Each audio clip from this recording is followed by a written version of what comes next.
¿Qué tal? ¿Cómo están? Historias de cine de nuevo con ustedes para compartir un rato viendo distintos asuntos que han aparecido en el cine y que reflejan aspectos históricos, a veces bien, a veces mal y a veces, pues bueno, regular.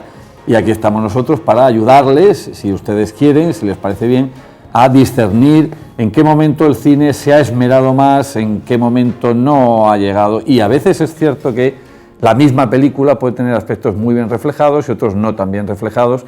En todo caso, es verdad que es un instrumento para acercar al gran público a determinados aspectos históricos. Como viene siendo habitual últimamente, estamos aquí tres, el que les habla, José Jesús García, profesor de esta universidad, Juan Ramón Carbó, doctor en Historia Antigua, también profesor de la universidad. No digo más, ya en cuanto lo oigan hablar ustedes ya se darán cuenta que es un pozo sin fondo. Esto hay veces que hay que... seco, comparado con la sabiduría. Y José María José, también doctor en Historia Moderna y Contemporánea, profesor de la universidad, director de la Escuela Internacional de Cine de la Universidad Católica. Bueno, pues el asunto que traemos hoy no puede ser más visual, porque es la guerra, pero la guerra en el mar, que es un escenario, digamos, distinto, que aparece en muchísimas películas y que ahora sí que vamos a empezar a sacar. Imagino que lo más pertinente será hacerlo de manera cronológica. Sí, como hacemos en algunos otros programas, cuando tratamos un tema de estos transversales, ¿no? Es un asunto histórico, pero que está presente a lo largo de toda la historia de la humanidad, pues evidentemente no tendría sentido ir hacia atrás, ¿no? Sino ver también cómo ha ido progresando, ¿no? ¿Cómo serían las primeras batallas navales? Te agarro del brazo y te tiro a ver si te caes. En una barca en el Nilo, ¿no? De la barca. O allí en la desembocadura del Tigris y el Éufrates, pues casi lo primero que sabemos de la navegación, ¿no?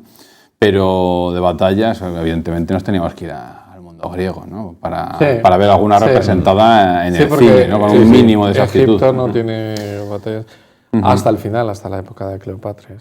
Pero Grecia, sí. Tú eres el gran especialista en ¿Y cuál sería el primer hito que tú le recomendarías a un espectador? Es decir, pues si alguien quiere hacerse una idea más o menos de cómo era aquello... si alguien quiere hacerse una idea, no debería haber 300, el origen de un imperio. No, vamos a ver, es realmente lo único que se ha hecho en lo que haya aparecido dos de las primeras grandes batallas navales de la historia de la humanidad, que son la batalla del campo de Artemisión y en la isla de Eubea, y sobre todo la batalla de Salamina, ¿no? En el contexto de la Segunda Guerra Médica. Estamos en torno al 481, 480 a.C. y es lo único donde aparece, la única película. Pero claro, no hay que olvidar que tanto la primera película, 300, de la batalla de las Termópilas, como la segunda, esta que se llamó 300, el origen de un imperio, realmente todo el aspecto visual que nos presenta tiene muchísimo más que ver con la llevada al cine del cómic de Frank Miller, que no intentar reflejar verdaderamente los aspectos más históricos, tanto en el desarrollo de los acontecimientos como en todo lo que tiene que ver con la sociedad, con las vestimentas y en este caso pues con lo que era el combate naval, etcétera, etcétera. Tiene cosas que son correctas y otras que no, que ahora podemos ir comentando porque lo hemos visto todos en la película. De la batalla del Cabo de Artemisión, de todas formas yo me quedo con una imagen simpática pero absolutamente extraña, ¿no? Que es la del avance de la poderosísima flota persa, unos quinquerremes o más gigantescos frente a los débiles pero mucho más maniobrables tirremes griegos, pero cabalgando sobre una ola gigantesca que parece que se estaba lanzando allí un maremoto tremendo contra la flota griega. No sé si recordáis esta escena, que te quedas diciendo, ¿esto qué es? ¿Cómo es posible que suceda eso? No, pero bueno, es como se lo presenta en el cine. A mí me recuerda una serie de dibujos animados que era de fútbol, Oliver y Benji, que se tiraban 2 episodios recorriendo un campo de fútbol que era parabólico y no veías la portería del otro lado, hasta que, pues aquí me recuerda un poco a lo mismo, ¿no? Porque es muy raro. Las tácticas que se desarrollan en la película de la flota griega al mando de Temístocles, la flota ateniense al mando de Temístocles contra los persas, pues también es una cosa realmente extraña. Sí que incide, uno, en la maniobrabilidad, y es cierto que los ágiles tirremes de los griegos eran mucho más maniobrables que algunas de las naves persas, que eran más pesadas. Digo algunas porque también tenían trirremes los persas, y de hecho la batalla de Cabo de Artemisión al final la acaban ganando los persas. Algunos historiadores navales dicen que acabó más o menos en tablas, pero estratégicamente fue una victoria para los persas porque los atenienses se tuvieron que retirar.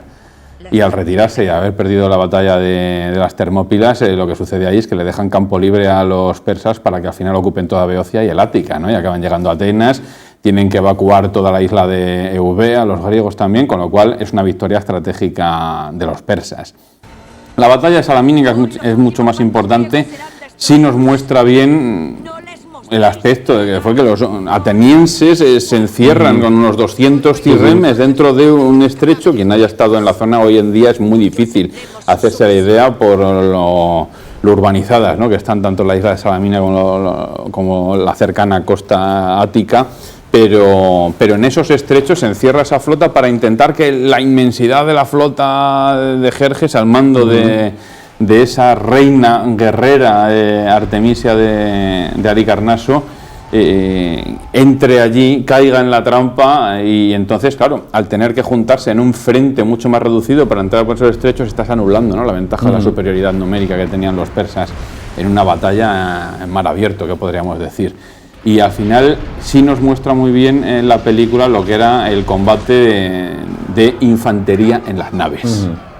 Porque en cada trirreme pues iban unos cuantos hoplitas, y entonces lo que hacían era asaltar las naves enemigas, saltando de un lado para otro para intentar hacer una batalla terrestre encima de las naves.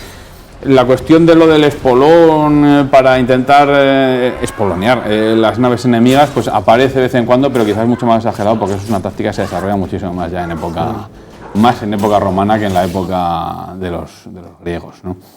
Yo, por digamos, motivos didácticos, que habría que explicar, porque no hay que dar ahora ya nada por supuesto, que los trirremes eran... Sí, explícalo todo. Tres líneas de remos, birreme, dos líneas, cuatrirreme de 4, y que habitualmente en el Mediterráneo la navegación no solamente era vela, sino era por fuerzas de brazos, como ocurrirá luego más tarde con las galeras en Lepanto.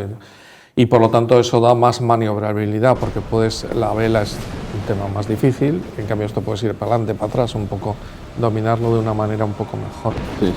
Con los remeros ahí padeciendo... Sí, y también da otra manera de combatir, porque una de las cosas que hacen siempre los barcos tipo remeros es intentar combatir hombre contra hombre. En Lepanto era lo mismo. Al asalto. Era al asalto, o sea, es poner el espolón, trincar y hacer una plataforma en la que, y además eso lo querían también en Lepanto los tercios españoles porque eran mejores en el tú a tú. Igual que los hoplitas. Igual que los hoplitas. Otra cosa, el hoplita griego es el soldado griego de infantería. Acorazados, ¿no? Como los de la película que van allí luciendo la tableta de chocolate, que eso de hecho, hay gente que histórico que digamos. En los primeros Juegos Olímpicos había una carrera que era el hoplitódromo. Que era hacer la carrera en los Juegos Olímpicos con las armas. Arma, escudo y casco, que tenía 800 metros así, era un fenómeno. Era tremenda. Perdona que... No, muy necesario. Y además es que luego va a salir a colación y va a ser muy importante pues para entender otras batallas del mundo antiguo que van a ocurrir después.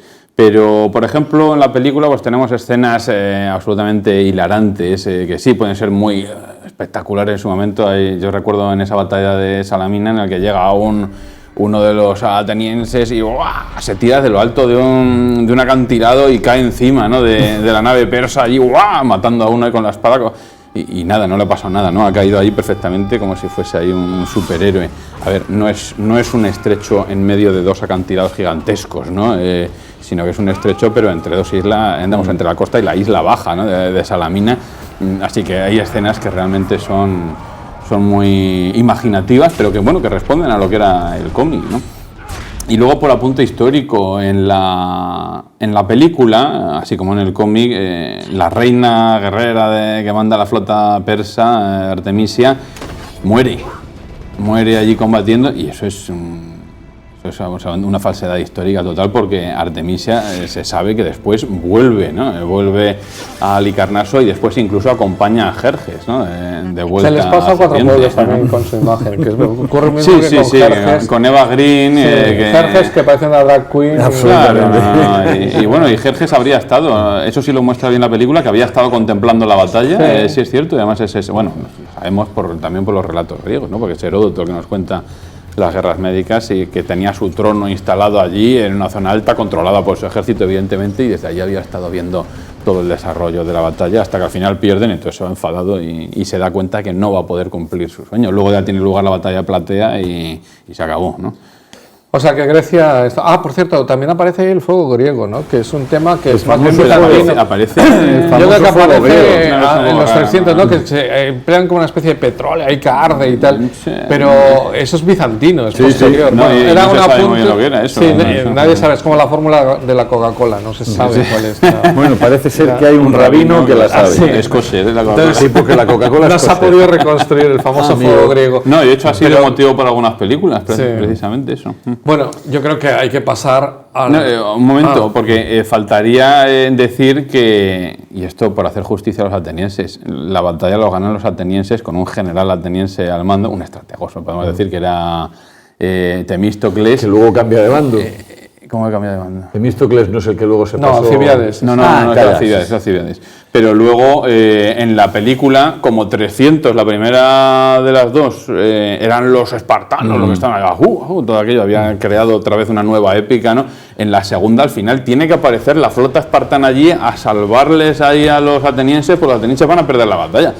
Ya no. O sea, en esas 200 naves ya estaban incluidos destacamentos de la flota espartana, y de hecho había un almirante espartano, pero el almirante de toda esa confederación griega que se estaba oponiendo a los persas en ese momento es Temístocles, y la mayoría de las naves que había allí, los que tenían más tradición marinera, eran los atenienses. Así que eso de que aparezca al final la flota espartana ahí con velas negras y la lambda roja pintada allí en las velas, eso es absolutamente imaginación, ¿no? de Frank Miller para el cómic, que queda muy bien, pero no ocurrió así.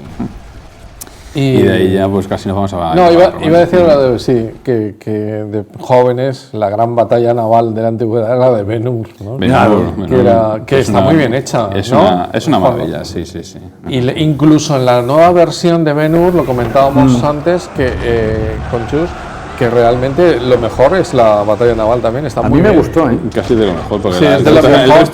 A mí me gustó, me pareció una cosa bastante creíble. Sí, en las dos películas es francamente buena la batalla naval. A mí, de la segunda, por empezar quizá por la más nueva, yo me quedo con esa escena, ¿no? en la que se asoma, ¿no? Así al agujero, ¿no? Por el que va el remo, para ver qué está pasando, y entonces es cuando ve venir otra nave que se está lanzando allí a espronear, de la flota pirata, que es a la que se está enfrentando en esos momentos, cosa que es absolutamente famosa, porque en esa época no hay grandes flotas piratas ya en el Mediterráneo. Estamos hablando que es en la época en torno de Jesús, ¿no? El año 30, 31, 32. Además me parece recordar que cuando se le ve venir con el espolón hay un prisionero, un esclavo. Sí, un romano que lo tienen puesto en la punta del espolón para matarlo, ¿no? Como una especie de sacrificio, ¿no? Se suponía, y lo dice la novela, si no recuerdo mal, que son piratas cilicios, ¿no? Sí, la novela dice piratas cilicios. Pero luego se supone, y lo dice en la película, que están luchando en la batalla en el mar Jónico, así no me dirás que hacen los piratas cilicios en el Jónico, y luego de repente aparece en Cirenaica. Sí. O sea, que es que realmente quien sepa un poco de geografía se va a dar cuenta de que eso es absolutamente imposible, ¿no? Que al final Ben-Hur acabe llegando allá a Cirenaica. Es como las pelis estas que recorren París y van a o Roma, ¿no? Que dices, pero bueno, ¿cómo llegado hasta allí? Para que salga el Coliseo, el Vaticano y tal, te haces un recorrido que dices, joder. En la de James Bond, eso, Dan Brown es muy bueno para esto en sus novelas. Sí. O sea, pero bueno, pero es apreciable el escenario que hace de cómo era el combate en el mar. Hay una cosa que yo no estoy de acuerdo, que queda muy bien visualmente, pero que por lo general no era así. Antes lo ha mencionado José María bien, la presencia de las velas y del remo, ¿no? Como esos dos mecanismos que van a estar a lo largo de muchísimos siglos ahí, impulsores en el Mediterráneo, hasta que se abandone ya lo de la galera, pero va a tardar muchos siglos. Y realmente la vela se utiliza para persecución o para huir, pero en el momento en el que se produce la batalla, las velas, y esto es una tradición que ocurre ya desde la época de las batallas navales en Grecia también, se retiran. Claro. ¿Por qué? Porque es muy fácil darle con unos inflamables y adiós vela y se te quema todo el barco porque luego es de madera, ¿no?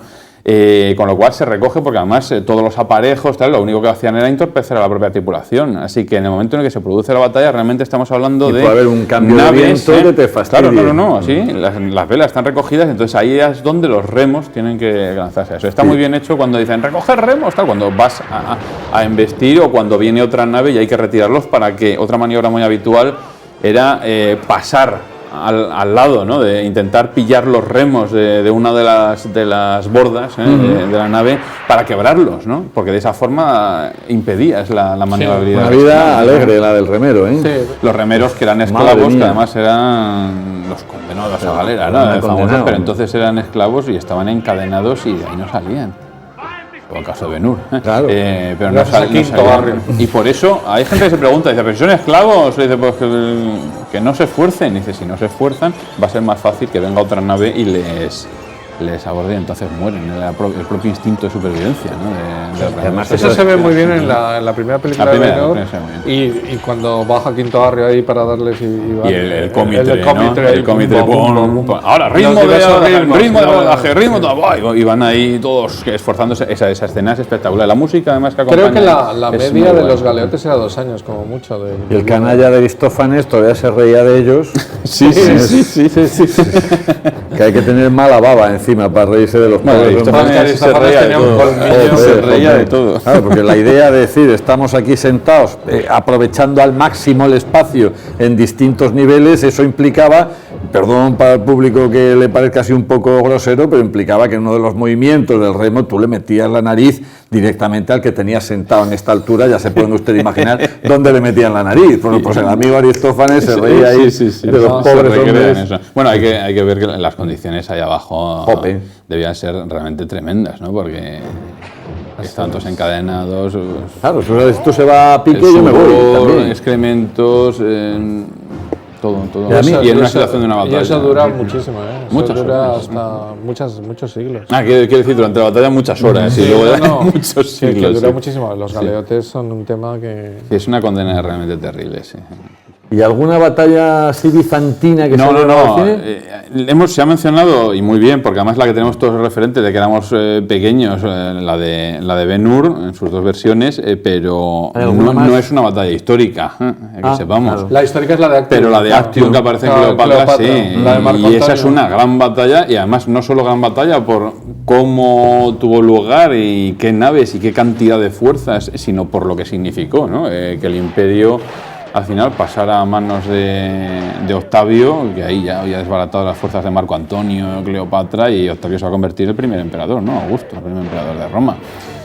Ahí la batalla, bueno, es mucho menos vistosa que la de Ben-Hur, muchísimo más bien menos se les ve vistosa. huir, ¿no? Más que... Sí, porque al final es casi lo que ha quedado de la batalla, ¿no?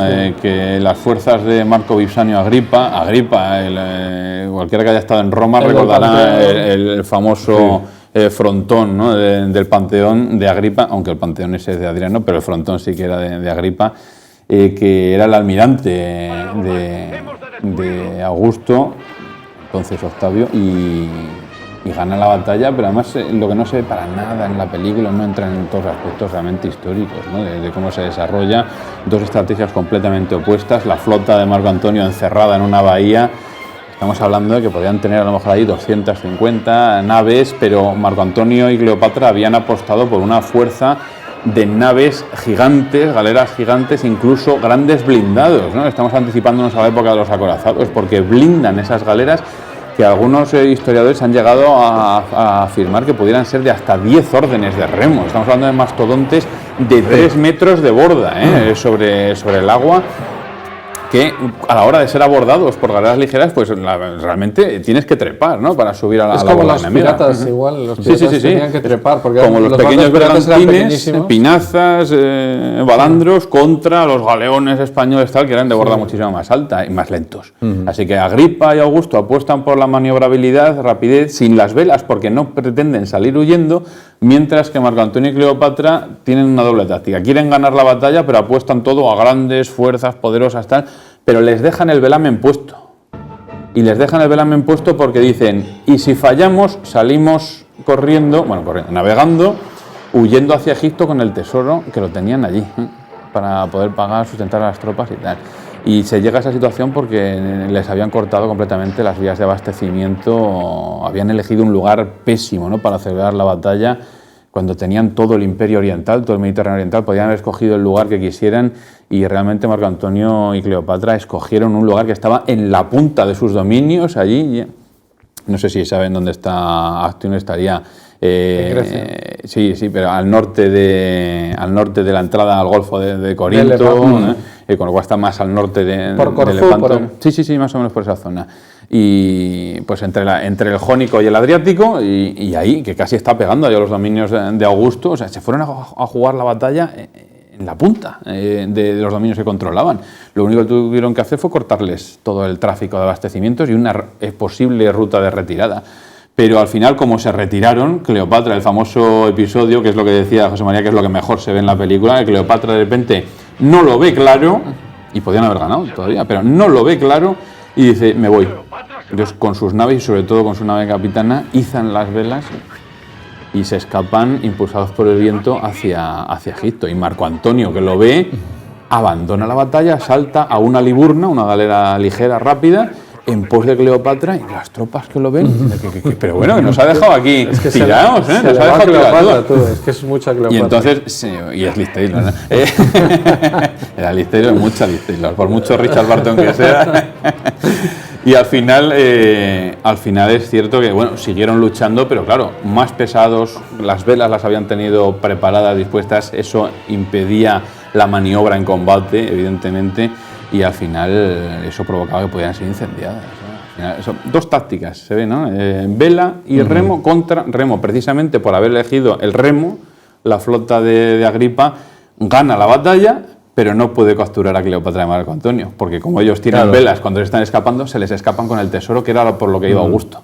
Realmente quería haber vencido la batalla, pero haberse quedado con el tesoro.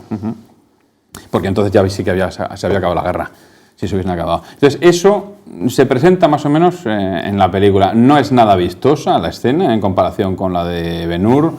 La música tampoco acompaña igual de bien, pero ese episodio histórico de la fuga de Cleopatra y cómo Marco Antonio, que se va, que se escapa, que me traigan a Liburna, que yo me voy con ella. Y todos se quedan ahí diciendo, pero el general, ¿dónde va? No recuerdo, pero eso se ve muy bien y es muy curioso. En la serie está, que ya tiene unos años, en la serie está Roma, no hay ninguna escena... De batalla naval, a mí no es que estoy intentando hacer memoria y no veo ninguna. Recuerda además que es que los dos protagonistas principales, Tito Pulo y el otro que era un centurión, son legionarios y no están... Estaba intentando repasar y no me viene ninguna imagen. Para batallas navales hay que gastar mucho. De hecho, de las batallas navales que más gente ha habido, más barcos implicados y tal, prácticamente está la de Roma, porque después Lepanto, Trafalgar y Jutlandia no se han hecho películas. No se han hecho. Ni Leyte. Ni Leyte. O sea, la más importante de la edad moderna, la más importante de las épocas ocasión que ha habido en los tiempos. Lepanto es la que más de todos, con más barcos todavía.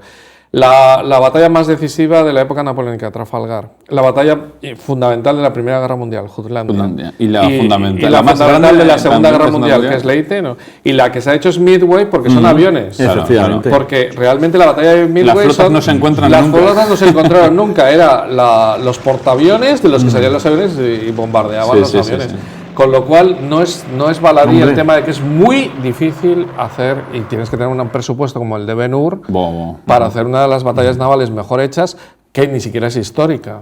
Imagínate si tienes que llevar un guión histórico. Y aún así se nota que son maquetas perfectamente en la Lepanto sale un poquito en Cervantes, una película que se hizo, no me acuerdo en qué año, y sale... fatal, claro, porque son cientos de una película española y tal, pero al menos se ve el tema de que luchan, lo que yo decía, que intentan luchar en cuerpo a cuerpo, salen los remeros, y lo que es de morirse de risas es que Cervantes está en un camarote, siendo un soldadito, está en un camarote genial ahí debajo, porque se puede visitar la nao capitana de de Lepanto en Barcelona, porque está ahí donde se construyó, en las Atarazanas, ahora Dresanas, pues ahí en el Museo Marítimo está, y puedes ver que no hay camarotes para nada, o sea que...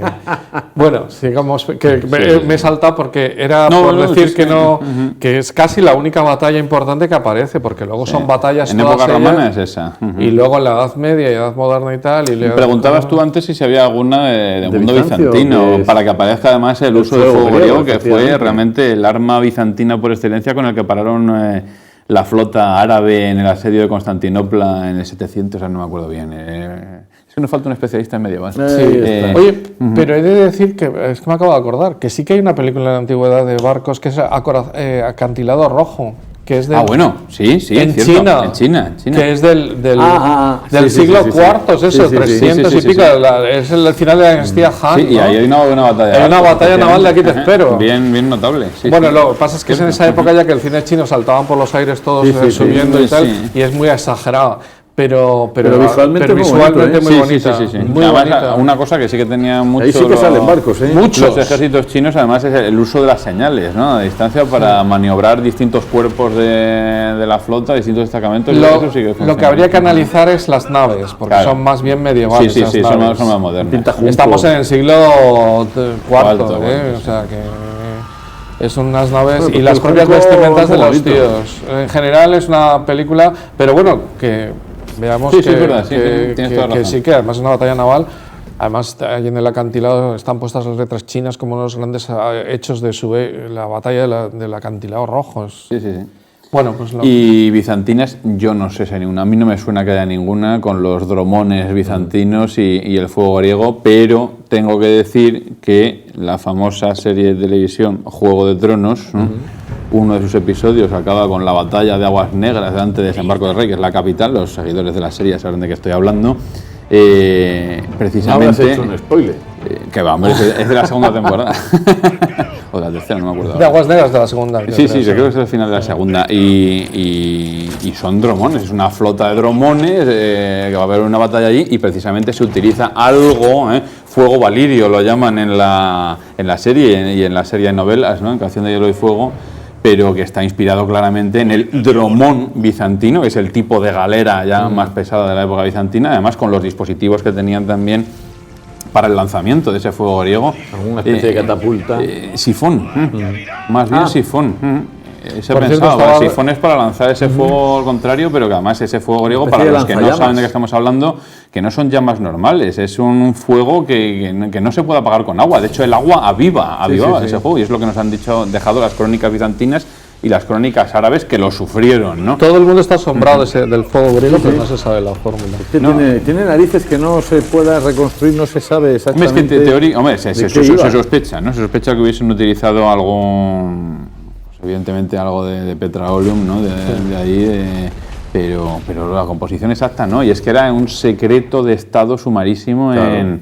Era el arma más secreta, ¿no? de Bizancio, y de hecho sustentó su supremacía y su supervivencia. Era como tener bombas nucleares. Claro, sí, porque si no los árabes habrían tomado Napalm o algo así. Habrían tomado Constantinopla y habrían acabado con el Imperio Romano de Oriente a principios del siglo, mediados del siglo VIII. Y esa victoria gracias al fuego griego les va a dar una existencia de siglo XV, ¿no? Claro, son otros 7 siglos de existencia constante. Es otra forma de ver también hasta que ya llegan los turcos, la armada en acción, lo que es el asedio a un punto de tierra. Claro.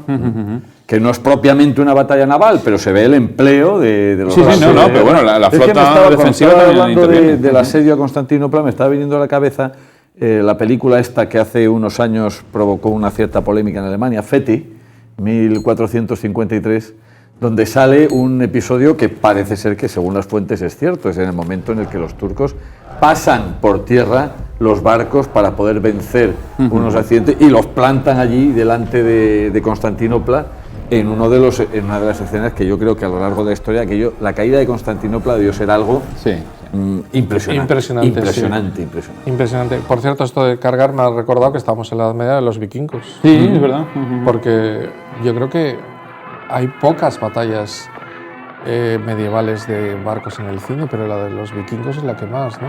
En la película. La de Kirk Douglas. La de Kirk Douglas, en la serie también vikingos. Son los vikingos los que más han aparecido, porque además como son unas naves muy ligeras... En la serie ahí vemos desembarcos de los vikingos, las famosas Drakkar, que ellos no llamaban Drakkar, es un invento del siglo XIX también. En la de Kirk Douglas hay una... En la de Kirk Douglas sí que hay una persecución con las Drakkar a un velero, no recuerdo bien el tipo en estos momentos, de Northumbria. Ya fallaba ahí, Pero que de todas maneras es también un combate tipo flechas y un combate tipo... a distancia y luego el abordaje, ¿no? Más o menos como los piratas, las películas de piratas, que no vamos a entrar ahora porque ya le dedicamos un programa entero, ¿no? Esto hay que decirlo, que no vamos a entrar a los piratas porque nos dedicamos... Sí, si no nos liamos a... Pero vamos, casi todas las batallas que en siglos XVI, XVII y XVIII son de piratas, ¿eh? De todas formas, casi todas. O sea, en el cine me refiero, en el cine. En el cine. No, fuera hay... Hombre, hay alguna que sería preciosa, por ejemplo, ahora que se ha puesto de moda Blas de Lezo, la famosa batalla de Cartagena de Indias, que eso sí que es, el león contra el ratón y el ratón venciendo. Pues ojalá hagan una película, ¿no? Ahora que se ha recuperado la figura de este insigne marino. A ver si no fuera como en otras ocasiones, que tiene su momento de gloria y luego lo volvemos a olvidar. Sí, ¿no? O que se haga una película en lo que lo único que se haga es desprestigiar la persona, desprestigiar la idea del imperio y echar con toda la leyenda negra que habitualmente nos han echado los ingleses y que la inmensa mayoría de gente en este país se cree. Sí, pero bueno, que nosotros mismos hacemos películas sobre eso hay que decirlo, ¿no? Bueno, también hemos dedicado otro capítulo. No, la leyenda negra deberíamos dedicarle un programa sobre la leyenda negra, ya como nos lo hemos creído, ¿no? Estaría bien, sí. Bueno, pues el caso es que realmente el mundo de la Edad Media y el mundo de la Edad Moderna tiene muy pocas batallas reales, porque ni siquiera, por ejemplo, los navíos de línea se llamaban navíos de línea precisamente porque se ponían en línea. Claro. O sea, curiosamente da nombre a todo un... El barco más grande que ha existido en navío de línea era un español, Santísima Trinidad, que tenía 4 puentes y era una pasada, y que por cierto lo habían hecho en La Habana, porque se vea cómo España en ese momento era... Entonces, eso se ponían en línea porque los cañones podían disparar por el lateral, que por cierto, ahí sí que las velas no se podían bajar porque los palos no se podían bajar y por lo tanto se trataba primero de desarbolar al enemigo. Porque una vez que los habías desarbolado, que es quitar los árboles, es decir, quitar los 3 palos, trinquete, mayor y mesana, desde el inicio, ¿no? Y si podías también el bauprés, todavía mejor, que es el que sale así para adelante. Y entonces... ya les dejaba sin maniobra porque no tenían ni remos ni nada. No había nada, o sea, era como un estanque. O sea, el tío ahí parado y ya está. Hay una pintura muy famosa de la batalla del Cabo San Vicente, donde aparece el navío español de línea desarbolado, que va a ser capturado por los ingleses y entonces está siendo remolcado y tal, que ya está sin los mástiles. Pues ese era el sistema. Pues esa táctica apenas aparece en ninguna película. Aparece en alguna película de la época de Napoleón. Aparece pero muy de lejos y muy en una película de aventuras. No. Y la propia batalla de Trafalgar. Yo he estado en el Victory, que lo conservan perfecto. Que habría que hacerla allí en Inglaterra y está perfectamente conservada. Y ahí es donde más he aprendido sobre barcos de estos, y haciendo miniaturas de estas de madera, que me encanta. Pero realmente aprendes un montón. Eso sí, aprendes que eran bajitos, porque yo me daba con el de esto, y ahí el famoso cuadro de Nelson muerto con todos los oficiales alrededor, debían medir unos 60 o unos 50, no creo. Y ahí es donde ves eso que se ve también en Master and Commander, que me parece la mejor película de esta etapa, que es que dormían en mitad de los cañones, o sea, que o cañones o tíos, y entonces en una especie de hamacas. No solo era cama caliente como en los submarinos, sino que es cama caliente, hamaca caliente. O sea, ahí los que estaban de guardia tenían que salir y se ponían en la misma hamaca, y eso mezclado con los cañones. Y había que cambiar los mamparos, y había que, cuando zafarrancho de combate, era cambiar prácticamente todo, porque los cañones están precisamente donde duerme la gente, donde están los almacenes. Sí, bueno, hay que diferenciar luego lo que serían los navíos de línea. Estamos mencionando antes que evidentemente en la zona del castillo de popa sí que había más camarotes para la oficialidad y tal, pero claro, esto es una fragata, entonces incluso el camarote del comandante que interpreta a Russell Crowe, ¿verdad? Es una cosa móvil, de repente están allí levantándose o vistiéndose y tal, cuando tocan zafarrancho de combate, de repente, bum, bum, bum, los marineros y empiezan a quitar los mamparos que creaban ese habitáculo, porque ya es todo dentro, tiene que ser utilizado ya para el combate, ¿no? Y preparar los cañones y todos los hombres allí preparándose para la batalla, ¿no? Y además en un barco no hay sitio donde refugiarte, te pueden dar en la línea de flotación, te pueden dar en donde sea. Está muy bien reflejado en la película Master and Commander, de hecho desde el comienzo, ¿no? Ya no solo la vida a bordo, la marinería, la hasta los guardiamarines niños, estos que tenían los ingleses, los guardiamarines. Es muy cuidado. Bueno, la verdad es que la serie de novelas, ahora no me acuerdo cómo se llama el autor. Sí, Patrick O'Brian. Patrick O'Brian, y él se llama el capitán. Bueno, es igual, capitán de mar y guerra, creo que es el primero. Son buenísimos. La serie de novelas de Patrick O'Brian es magnífica para esto. Pero bueno, en la película en concreto, cuando comienza con una escena en la que parece que han oído algo en medio de la niebla, y dicen, no ven nada, y dicen, no sé, pero es posible que haya un enemigo. Entonces al final se deciden, ¿no? Tocan zafarrancho, pom, alerta. Suben todos, ¿ha visto algo? Tal? No vemos nada. De repente están así mirando con el catalejo y allí, en medio de la niebla, ven fogonazos. Le están disparando y no ves nada, solo ven los fogonazos. Entonces dicen, cubierto, y entonces, bueno, a la primera salva ya les atizan. Cosa que es muy difícil a esa distancia en el mar, centrar una salva con esa rapidez, ¿no? Pero lo que es muy importante ver, lo refleja muy pocas veces el cine, es las condiciones diferentes que existen en el mar para la visibilidad. Tú puedes estar aquí y enfrente no ver nada a partir de 5 kilómetros porque hay una niebla terrible, pero a lo mejor desde el otro lado, hacia donde estás tú, a 15 kilómetros te están viendo perfectamente. Y eso es algo que ahí precisamente en la película se muestra muy bien, porque la fragata francesa que les está vapuleando ahí, les está contemplando, les ha visto, ha tenido tiempo de prepararse y les está zurrando, ¿no? Los cañonazos, claro. Mientras que ellos ni la habían visto.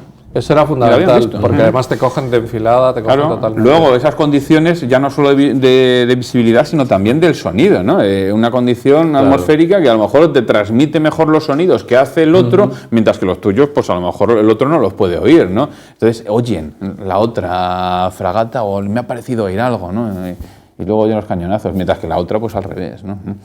Y eso lo refleja muy bien. Luego, pues en la película son todas las maniobras de persecución que utilizan, ¿no? Las viradas, las ceñidas, ¿no? De cómo hay que ir navegando, ¿no? De la deriva, cómo preparan, ¿no? Las batallas, incluso trucos, ¿no? en las persecuciones navales que utilizan, como el que hacen en la película, que es un truco muy conocido, el de dejar una barca, ¿no? Por detrás por la noche para intentar perderse en la oscuridad. Van dejando una barca con un pequeño mástil con 3 faroles que van quitando poco a poco y apagando a la vez los de la popa, ¿no? de la fragata Surprise, para así la fragata Surprise poder desvanecerse en la noche cambiando de rumbo inmediatamente. Y entonces dejan ese bote allí con las 3 luces, un señuelo, para que los franceses vayan ahí persiguiendo y ellos escapan, ¿no?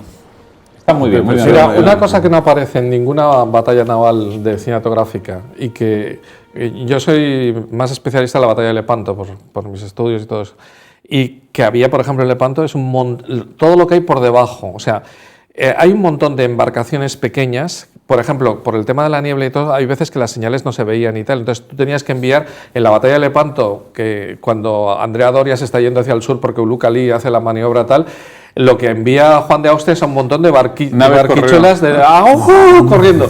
Y los turcos tienen naves para contrarrestar a esas naves, que son pequeñitas, casi barcazas, para pillar a los tíos que van con correos. Los españoles tienen también sus espías para acabar con los correos de los turcos. O sea, el submundo de una batalla de esas es espectacular. O sea, el uso de brulotes. El uso de brulotes de esto, que son embarcaciones quemadas para... por cierto, que en la batalla esa que decíamos antes de Juego de Tronos, en vez de utilizar el fuego griego con sifones, lo utilizan mandándolo el fuego alirio con brulotes. Atacan con brulotes a los dromones. Que eso lo hicieron mucho con la Armada Invencible también, para dispersar a los barcos. Mira, ahí tenemos una batalla naval otra también, lo de la Armada Invencible. Lo que pasa es que la Armada Invencible realmente la batalla fue pequeña. Y el desastre es intentar volver dando la vuelta a toda Gran Bretaña y tal. Pero todo ese submundo de lo que es realmente la lucha, oye, vete y dile a tal que se acerque, oye, vete y dile a los caballeros de la Orden de Malta que no sé qué, oye, vete y dile a Barbarigo que coordinar y dar órdenes. Que Veniero se está yendo por la izquierda. Es una liga.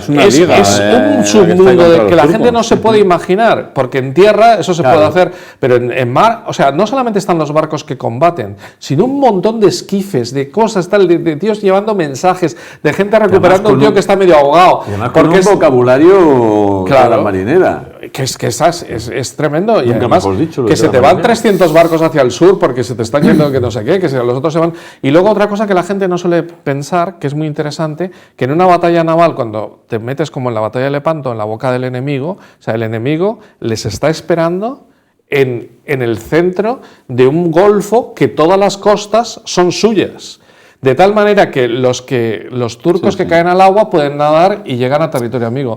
Pero los de la Armada de la cristiandad en ese momento, de la Liga Santa, sean venecianos, españoles, genoveses, lo que sea, al caerse al agua no pueden ir. Entonces hay barcos recogiéndolos. Claro. O sea, es todo un mundo absolutamente inimaginable si no te metes en la batalla y lo haces bien. Y como tú decías antes, difícil y caro de llevar al... Pero que tiene muchísimo interés. O sea, es que vista desde un grumete que lo que hace es llevar un barquillo de estos que va dando... Ese tipo de imágenes que sí los tenemos en batallas terrestres, es imposible de llevar a cabo. Sin embargo, se han llevado al cine batallas con una relevancia histórica muchísimo menor y con un gran presupuesto, y sin embargo, esta batalla cuyo resultado realmente significó que Europa no sea islámica, que no cayese ante el gran turco, ¿no? Que decían, ha condicionado toda la historia de Occidente. Me quedé asombrado, porque no en España, como la historia no la manejamos nada ni nada. En Ratisbona, en Regensburg, estaba dando clase en Passau en esa época que estuve en Alemania. Fui a ver la catedral de Ratisbona, la catedral de Regensburg, y en la Plaza Mayor había una estatua, y a mí me encanta lo de, voy a ver de quién es esto. Y era Don Juan de Austria, y ponía en el pie, a Don Juan de Austria, salvador de Europa, Alemania agradecida. O sea, pero es que esa concepción realmente de que salvó a Europa, la Armada en Lepanto y todo eso, es un asunto absolutamente... Y luego hay otro tema que es la cantidad de galeotes que iban en las naves turcas y que fueron rescatados por los españoles.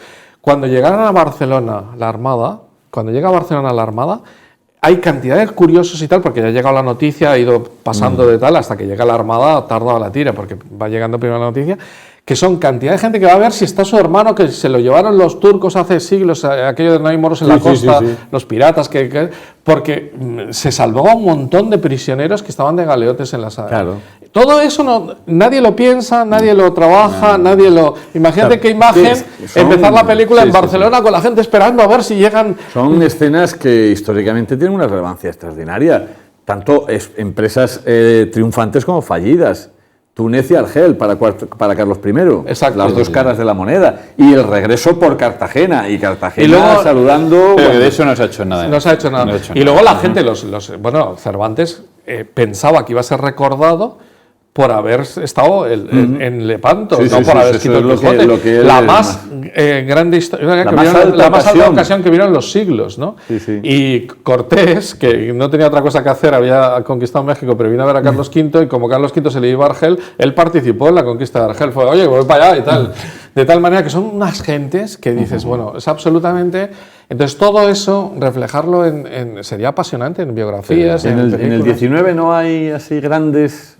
No, yo me iría ya a comienzos del 20, porque yo creo que las primeras grandes películas que empiezan a mostrar guerra naval, yo comenzaría por la batalla del mar del Japón, que es ya de la guerra ruso-japonesa. Sí. Y ahí es una película que está dedicada entera a la guerra naval. Porque sí, podrían haber hablado un poco, ¿no?, del asedio terrestre a la fortaleza rusa en Port Arthur, por ejemplo, ¿no?, que no llega a tener ese protagonismo en la película, porque sobre todo es el ataque naval para intentar bloquear el puerto de Port Arthur desde el mar, que hunden la utilización de minas defensivas por parte de los rusos, la utilización de los acorazados. Además estamos en la época todavía de los acorazados pre-Dreadnought, ¿no? Son acorazados con distintos calibres, algunos pesados, ligeros, tal. Y eso se ve muy bien en la película, como la famosa batalla de Tsushima, ¿no? Donde ya la flota rusa del Báltico, ¿no? Del Báltico, sí. Que ha tenido que dar toda la vuelta saliendo, ¿no?, por el Kattegat y el Skagerrak, ¿no?, al mar del norte, dar toda la vuelta a Europa, venir por el Cabo Buena Esperanza, porque los ingleses no les han dejado pasar por por Suez y vienen, y cuando finalmente ya están llegando al teatro de operaciones en el estrecho de Tsushima, le está esperando ahí la flota japonesa y ¡pum! Y se los cargan a todos, ¿no? Que es una batalla. La verdad es que está muy bien realizada la película, aunque es cierto que el presupuesto, pues estos en barcos de cartón piedra, realizados tal, pero está muy bien porque nos muestra lo que era ese tipo de acorazados de esa época previa a la Primera Guerra Mundial. Estaría bien que alguien se molestara en reconstruir lo que fue la salida de los barcos españoles de Santiago de Cuba, claro, y los norteamericanos allí disparando y fallando, porque nosotros teníamos cruceritos y ellos tenían unos acorazados. Y, claro, aquí en Cartagena hay un monumento. Sí, pero hay que mostrar algunas cosas, como decíais. Y mostrar que si la Armada hubiese, una Armada evidentemente conservadora en aquellos momentos, hubiese apostado por desarrollar el submarino de Juan de la Cierva y haberlo realizado con usos militares. No, pues, submarino de Juan de la Cierva. Uy, de Juan de la Cierva, perdón, de ¡ay, qué fallo! De Isaac Peral, aquí los inventores se han mezclado aquí, ¿no? Pero hay que reivindicar a ambos, por supuesto, ¿no? Esa es una película biográfica, ¿no? Por hacer, la de Isaac Peral. Sí. Si hubiesen tenido ahí bueno, la cantidad de batallas en la Segunda Guerra Mundial de submarinos, eso sí que es un combate naval también. Oye, y la escena inicial del almirante, pero creo que es Primera Guerra Mundial. Sí, Primera Guerra Mundial, sí. Es en el Báltico. Pero está bien. Pero lo que pasa es que es un teatro de operaciones tan secundario, ¿no? Porque la flota de los que los alemanes mantenían en el Báltico era absolutamente secundaria, ¿no? Muy pocas veces unidades de la Hochflotte, que era la flota principal que tenían entre Kiel y Wilhelmshaven, pasa al Báltico muy pocas veces, como mucho por el canal de Kiel, a veces para estar más a resguardo de un posible ataque de la flota inglesa, pero en cualquier caso siempre están en el otro lado en previsión de que hagan una salida, ¿no? Sorpresa, que es lo que luego llevaría primero a la batalla del banco de Dogger y luego a la de Jutlandia, ¿no? Que es cuando ya se enfrentan las dos flotas. Jutlandia es el sitio donde más ingleses han muerto en una batalla. Que perdieron 3 cruceros de batalla. En una batalla naval. Sí. Murió hasta el apuntador en Jutlandia. Fíjate, ellos mismos que les encanta. Y eso que era una parte mínima, ¿no? de la flota. Pero. Y la Segunda Guerra Mundial, pues sí hay cantidad de películas, pero muchas, más bien de. ¿De ficción? De ficción o de batallas pequeñas. Mira, tenemos la de Batalla Río de la Plata, por ejemplo, sí. ¿no? El acorazado. Es un acorazado, el Graf Spee. Un acorazado de bolsillo, sí. Un crucero acorazado realmente, contra 3 cruceros ingleses. El Exeter, que era un crucero pesado, que te gustan a ti mucho. Sí. Y el Ajax y el Aquiles, que eran cruceros ligeros. Pero la verdad es que les zurró bien el Graf Spee, pero se piensa. Bueno, la película no es muy allá, no está muy bien hecha y además. No refleja bien lo que eran los barcos, sobre todo el Graf Spee, no se parece en nada. Estaban utilizando un crucero moderno de los años 60 y dices, pues no se parecen absolutamente en nada, más ni siquiera la concepción marina, ¿no? Una nave completamente distinta a lo que era la tradición naval alemana, ¿no? De los años 30. Pero al final la película recoge pues lo que ocurrió, ¿no? Que al comandante Hans Langsdorff le da un golpe de metralla que ha salido de alguna parte, le hiere en la cabeza y parece que de ese momento empieza a perder un poco la capacidad de razonamiento estratégico en la batalla. Se acaban internando en Montevideo, sí. Y claro, las leyes marítimas en guerra a los 3 días tenía que salir. Y son 3 días tremendos en los que los cruceros están fuera, pero la propaganda inglesa les hace creer que hay una flota ya ahí esperándoles. Realmente están mandando más naves para allí para esperarle, pero bueno, el Graf Spee, que había sido un acorazado de bolsillo, había estado persiguiendo el tráfico marítimo, que es a lo que se van a dedicar sobre todo los alemanes en la Segunda Guerra Mundial. Naves de superficie, cruceros de batalla, acorazados en el caso del Bismarck. Hay una película del Bismarck también, Hundir el Bismarck, con la famosa frase de Churchill, que es peor también. Está en blanco y negro y ahí utiliza mucho cartón piedra, pero la verdad es que no consigue no hay ningún reflejar bien. Es más, creo que las mejores son las 2 alemanas estas, de los submarinos. De los submarinos. El submarino, la de Wolfgang Petersen, que por cierto es donde se ve el agobio de un submarino. Es que lo convierten en serie. Eso es ahora lo han convertido en serie. Es una película extraordinaria. Y luego la de Comandante Prim, U-47, que fue cuando entra en Scapa Flow. Es curioso que 2 películas alemanas, porque no suelen hacer películas de la Segunda Guerra Mundial. Scapa Flow, que era la base de la Home Fleet, Fleet británica, está justo al norte de Escocia, las Islas Órcadas, y la tenían completamente cerrada. Entonces, lo digo por los espectadores, que yo sé que vosotros lo sabéis perfectamente, Gunther Prien entra con el U-47 burlando ese bloqueo y hunde dentro al acorazado Royal Oak. Yo creo que es la primera cruz de hierro que vio Hitler de la Armada marino, en la Armada de la Segunda Guerra Mundial. Luego, efectivamente, que la mayoría son ya de los submarinistas. ¿Y en el escenario asiático? Sí, ahí hay Destino Tokio y varias. Desde Pearl Harbor, porque Pearl Harbor Pearl Harbor también es un ataque aéreo a una base naval. Se podría haber hecho también para el Mediterráneo en el caso de Tarento, ¿no? El ataque de los... Midway también. De los italianos, ¿no? Pero el ataque de los ingleses a los italianos, a la flota italiana. Que luego Pearl Harbor, pues sí, existe la de Tora Tora Tora, la de Pearl Harbor, ¿no? La verdad es que ya las hemos mencionado bastante, además, cuando hablamos de la Segunda Guerra Mundial, por eso se puede pasar. Y desembarcos también, hemos hablado desembarco en Normandía, de Anzio, Sicilia, ahí en el Pacífico. Lo que sí haya, por broma, pero que haya hasta una batalla entre dos, que es el duelo en el Pacífico, ¿no? Sí. Que está entre un japonés y un yanqui. Infierno en el Pacífico, dice. Sí. La de Lee Marvin y Toshiro Mifune, pero ahí no sabe ninguna batalla naval. No, pero que en el Pacífico hay de todo. Hay submarino contra barco, barco contra submarino. Estos que van llevando a Doolittle, es que hay dos que se llaman casi igual, Destino Tokio y Objetivo Tokio, que una es de un barco que se mete dentro de la bahía, un submarino que se mete en la bahía de Tokio. Esa es de Cary Grant, la película. Sí, Cary Grant. Y la otra es de Doolittle. Que es Spencer Tracy. Tracy. Y luego la de Pearl Harbor moderna, el final, la última hora de película es para eso también, porque la película tenían que ganar los americanos, entonces al final incorporan la historia del bombardeo de Tokio, que ya no tiene que ver nada con Pearl Harbor, pero la última hora de la película Pearl Harbor se la dedican a después de Baldwin, ¿no? Después de la Segunda Guerra Mundial, batallas navales reales. Que Vietnam no tiene apenas batallas navales. Y el Golfo tampoco, porque no y fue las Malvinas tampoco. Las Malvinas no llegaron hasta allí y la flota argentina no existía prácticamente. Hundieron al crucero General Belgrano, ¿no? Sí, pero luego fue una batalla. Fue un submarino inglés, pero la filmografía sobre las Malvinas es del desembarco y poco más, y de las consecuencias. Corea tiene también de un desembarco en Incheon. Pero no tiene tampoco... Y luego nos podríamos ver simplemente a películas de ficción para que se vea un poco lo que sería la guerra naval en el mundo contemporáneo, más o menos reciente, ¿no? Que sería, pues, por ejemplo, películas del estilo de La caza del Octubre Rojo, donde se ve lo que son los submarinos nucleares modernos. También se ve en el no sé cuánto es el K-19, sí.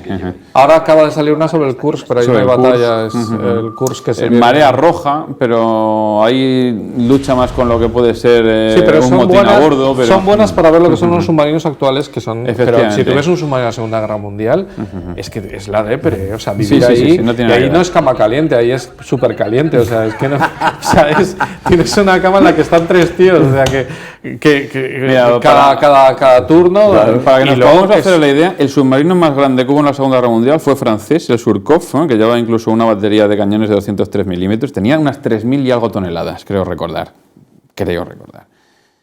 Los de la clase Tifún soviéticos, como el Octubre Rojo ficticio que aparece en la película, a plena carga me parece que son como unas 36.000 toneladas, ¿no? Ya solo eso nos está hablando de la diferencia completa que hay, ¿no? Pero esos son los mayores submarinos que se han construido, son equivalentes a portaaviones pesados de la Segunda Guerra Mundial y tenían capacidad para 20 misiles nucleares de los balísticos, son destructores, están diseñados solamente para... Y hay una versión distinta ya de la batalla naval, que son los aviones contra los barcos, que eso está muy bien reflejado en Midway y en algunas películas. O aviones contra submarinos, que se han visto también en muchas películas, en distintas épocas. Aunque los submarinos típicos es el sonar, ¿no? Y luego tirarle estas cargas de profundidad y los otros ahí aguantando ahí como pueden. Eso en duelo en el Atlántico, con Kurt Jürgens a bordo del submarino y con Robert Mitchum en un destructor estadounidense. Esa está muy bien, para ver lo que es la persecución de un submarino también. Bueno, pues les dejamos, sentimos mucho tener que cortar, pero es que hay que cortar. A veces nos quedamos un poco violentos porque seguiríamos, pero esta última recomendación, son películas, como ven ustedes, muchas de ellas que es difícil ver ahora mismo que se proyecten en televisión, pero muchos de ellos son clásicos del cine, y más allá de los méritos que tengan a la hora de reconstruir mejor o peor la historia, han ocupado un lugar en la filmografía de autores, de directores, de artistas, y que siempre vamos a recomendar que vuelvan a ellas, y esperamos que ahora con un criterio para añadir un punto más a la valoración es en qué nivel de calidad se sitúan a la hora de tratar determinados aspectos históricos. Bueno, pues con la promesa de que algún día haremos un programa sobre la leyenda negra, pues ahí les esperamos. Muchas gracias.